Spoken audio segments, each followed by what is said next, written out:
घर बैठल भोजन तोहार कहाँ से आई,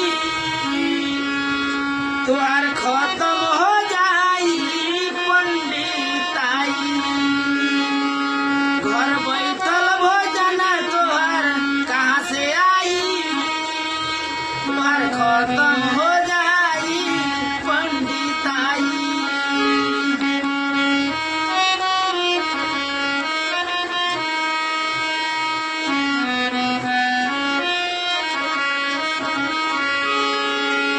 राम मंदिर में दिहला चोरी कराई,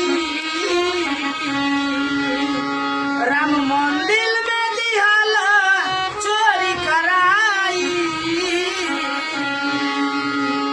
घर बैठल भोजन तोहार कहाँ से आई,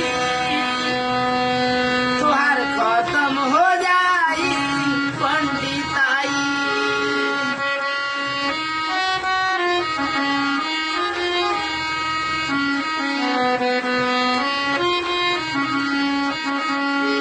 घर बैठल भोजन तोहार कहाँ से आई, तोहार खत्म हो जाई पंडिताई।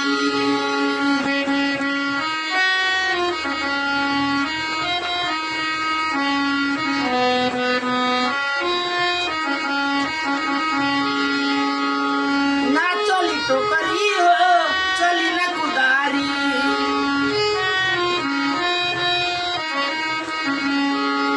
ना चली टोकरी हो चली ना कुदारी।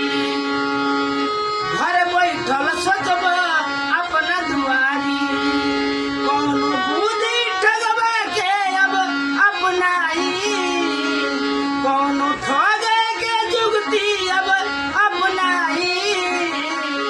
घर बैठल